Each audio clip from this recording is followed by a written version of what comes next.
Let's begin with those who came close to being lucky and work our way towards the luckiest of them all.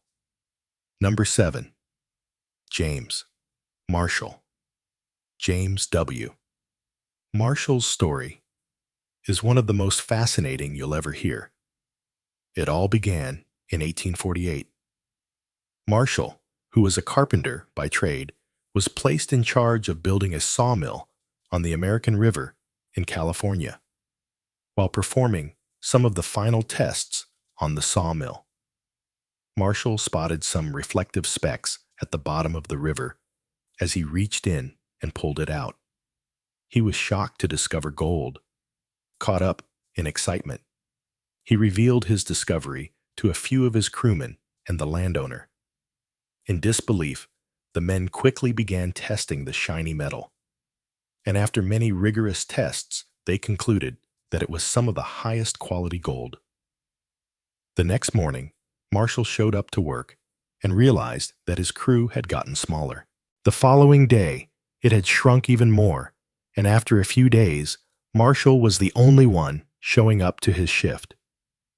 Marshall began to speculate that the men had abandoned the sawmill in search of gold.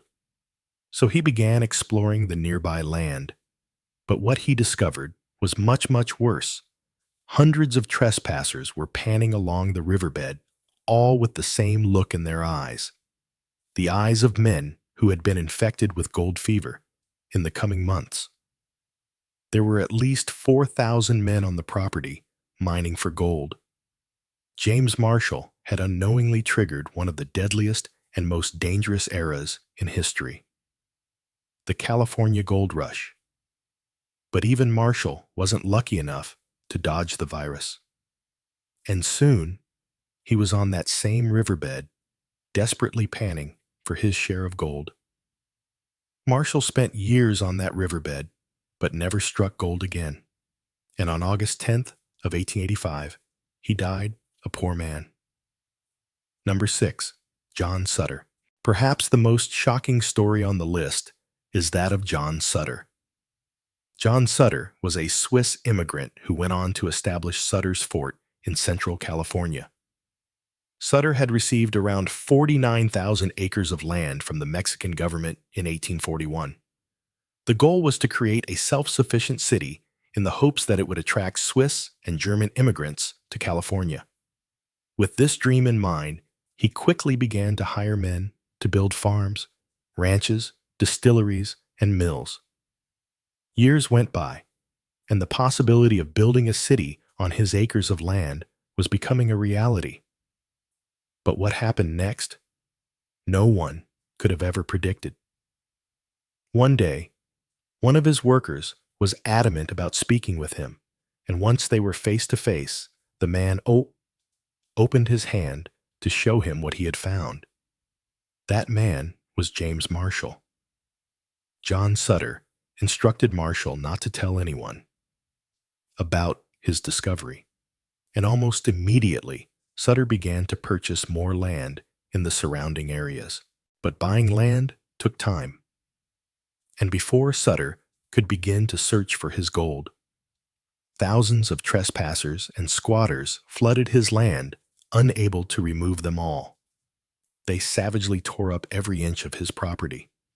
You see, just days after Marshall had discovered gold on Sutter's property, a man named Samuel Brannan, who worked at a news publication in San Francisco, began to publicize the discovery. Word quickly spread, and soon over 300,000 people rushed to the state with dreams of striking it rich. In the end, Sutter, a man with high aspirations who tried to do everything by the book, was left with nothing but ravaged land. His livestock stolen, his crops destroyed, and with no one wanting to work on his land, he quickly went broke. Sutter spent the remainder of his life in a legal battle with the government, seeking compensation for his losses. And 32 years after the discovery of gold on his property, on June 16, 1880, Sutter finally won his legal battle and was set to receive $50,000 of value of around $1.4 million today. But just 2 days later, Sutter died. John Sutter Jr. would go on to build the city his father had once dreamed of. The city was built on his father's land and became known as Sacramento. Number 5. George Carmack. This next story is a short one, but it's one that is as old as time. In 1896, a man named George Carmack, along with 2 other men, was fishing for salmon in the Klondike River in Yukon, Canada, a very remote and hard-to-reach area. While fishing, one of the men spotted some nuggets of gold in a creek bed. Upon further inspection, they were stunned to discover even more gold among the rocks. The men quickly staked their claim by setting up ropes that served as boundary lines. In the coming weeks, the men panned for gold along the river, pocketing so much gold that all 3 men would never have to work again. After the men had more gold than they knew what to do with, news of their findings exploded, and the Great Klondike Gold Rush of 1896 had officially begun. Over 100,000 travelers from around the world flocked to the area in search of fortune. These desperate men on the verge of insanity tore up the Klondike and the nearby Yukon River. The gold rush lasted for 3 years. A few men became extremely wealthy, but for the majority, striking it rich was nothing more than a dream. As far as Carmack, he lived a very comfortable life, able to afford anything he could ever want. But even with all his immense wealth, Carmack couldn't escape the deadly and dangerous disease known as gold fever. He became obsessed with finding more gold, and for the next 26 years, Carmack continued to stake claim after claim, hoping to find another gold mine. He desperately wanted to relive the feeling he had experienced on the Klondike River. Carmack searched endlessly in the mountains of Washington, California, and Nevada, but with little to no luck. And in 1922, at the age of 61, George Carmack died while working on a new claim. Number 4. Clarence Berry. One of the most iconic stories of the gold rush has to be that of Clarence Berry. The year is 1896, around 40 years after the California gold rush had ended. A man named Clarence Berry was barely scraping by working on a fruit farm in Selma, California. Berry was a son of a 49er, a term given to men who came looking for gold during the California gold rush. Growing up, his dad told him stories about men who left their lives behind, traveled to California, and struck it rich. But Berry's dad was just one of hundreds of thousands who came to the state looking for gold and never found it. Berry, who was around 30 years old, never had much money. He managed to save enough to move to Alaska with his wife in 1896, where he settled down and worked as a bartender. One night, a mysterious man walked into the bar, ordered a few pints of beer, and paid with gold nuggets. Berry quickly asked the man where he had found the gold. The man stopped in his tracks and replied, "At the Klondike," and walked out. That mysterious man was none other than George Carmack, one of the first men to discover gold in the Klondike, placing all his belief on what the man had told him. Berry raced home and told his wife and brother what had happened. In the coming days, the 3 of them set off on foot to reach the Klondike. But getting there would not be easy. The path to the Klondike was deadly, since it was located in an extremely remote area of Canada. Just to get there, one had to travel up the Chilkoot Pass, an extremely dangerous ice wall.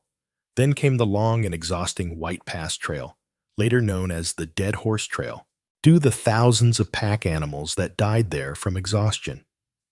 Berry, his wife and brother traveled for days, hauling in a year's worth of food equipment to dig and mine gold. As well as tools to build a shelter, Berry had always envisioned his dad's stories about men who had left everything behind and struck it rich. And now he was fueled by those stories. Once they reached the Klondike, the area was nearly empty, and they thought long and hard about where to stake their claim. Eventually, they settled on an area called Little Rabbit Creek. They built a cabin and began digging for gold, but they found nothing. The frozen dirt only allowed them to dig 6 inches per day. But they continued day in and day out. Weeks would go by, and still nothing. Then once they reached a depth of around 30 feet, the man struck gold and lots of it. With every scoop of dirt, hundreds of dollars worth of gold followed.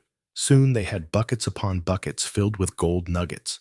Berry and his brother eventually recruited their 2 other brothers, and soon they began alternating between living at the cabin and digging holes on their clean land year-round.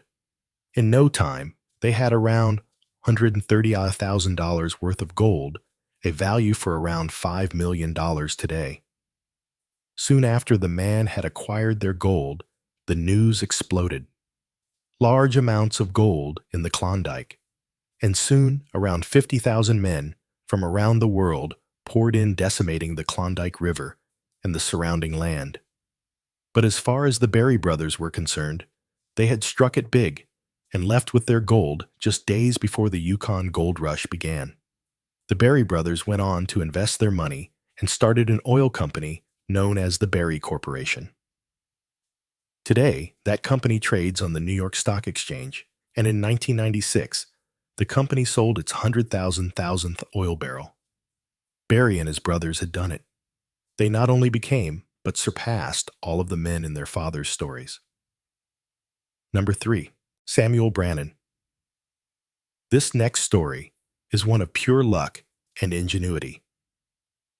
At the age of 14, Samuel Brannan began to take an interest in the printer trade. He spent countless years perfecting his craft, and by the age of 27, he had made his way to California in search of a better life, settling in San Francisco. Thanks to his knowledge of working the printer press, he successfully established the California Star, the first newspaper in San Francisco. Using the money he made from selling newspapers, he opened multiple convenience stores in the San Francisco and modern-day Sacramento area. In 1847, while working at his Sacramento store, a few men came in and purchased some pans. But oddly enough, they paid for the pans with gold nuggets. Around this time, Brannan began to hear rumors and whispers of a man who had discovered gold nearby as Sutter's Fort. And since Brannan owned the only convenience store near Sutter's Fort, he quickly began to buy every pan from nearby stores for $1.20 and started selling them for $15 each, a value of around $600 today. But here's where things get even crazier. Brannan was set to make even more money by publishing the first newspaper announcing the discovery of gold at Sutter's Fort. But get this, as soon as his workers saw what was to be printed, they all ran out the door and headed straight to Sutter's Fort. With no one left to print the papers, Brannan began to run down the street, screaming "Gold, gold, gold" at Sutter's Fort, successfully triggering the California gold rush. And in just a couple of months, Brannan made over $36,000, or around $1.5 million in today's value. He used that money to open up even more stores near Sutter's Fort. Brannan was making over $150,000 per month, a value that would be around $6 million today. Samuel Brannan became California's first millionaire, thanks to pure luck, sharp ingenuity, and out-of-the-box thinking. Number 2. John Deason and Richard Oates. It had been 8 years since the Victorian gold rush had ended, yet there were still stragglers in Victoria, Australia, who refused to give up mining for gold. John Deason and Richard Oates were 2 of those stragglers. Like many men from this time period, the 2 had moved inland in search of gold away from the rivers which had already been heavily mined. The men were working a claim near an area known as Bulldog Gully, and it was just another day. Like the many days before, Deason was scraping the surface of the soil with his pickaxe. when suddenly he heard and felt something unusually hard underneath the soil. What happened next is nothing short of a miracle. Just 1 inch beneath the surface lay a gold nugget, but as Deason went to pick it up, he realized that it was firmly embedded in the soil, so he carefully placed his pickaxe underneath it to break it loose. But as soon as he cranked the handle, the pickaxe immediately snapped. The two men began to swipe away the dirt around the gold nugget, and with every sweep more gold was revealed. 2 swipes turned to 3, then 4, 5, and so on. A few minutes later, the men were staring at a golden nugget that spanned 2 feet in length with a depth of 1 foot. They didn't know it at the time, but they had just found the largest golden nugget in history. It weighed around 241 pounds. The nugget was so heavy it had to be cut into 3 pieces just to be carried out. Within days, the gold nugget was sold, and the 2 men pocketed around 9,400 pounds, a value that would be around $6 million today. Today, the site is marked with a stone monument over the area where the gold nugget was found. Number 1, Kevin Hillier. When it comes to luck alone, there might not be a man or woman more lucky than Kevin Hillier. In 1980, Kevin Hillier had suffered a back injury that required surgery. His doctor advised him to walk as much as possible to ensure a speedy and healthy recovery. At the time, Kevin and his wife were living in an RV in Australia with their kids, and they decided they might as well buy a couple of metal detectors and put them to use if they were going to be walking so much. Being new to the hobby, they weren't very familiar with how the devices worked, but they decided to take them out to a field to learn. Kevin and his wife exited the car and went in opposite directions, but just a few steps from the road where they had parked. Kevin's metal detector gave a faint reading.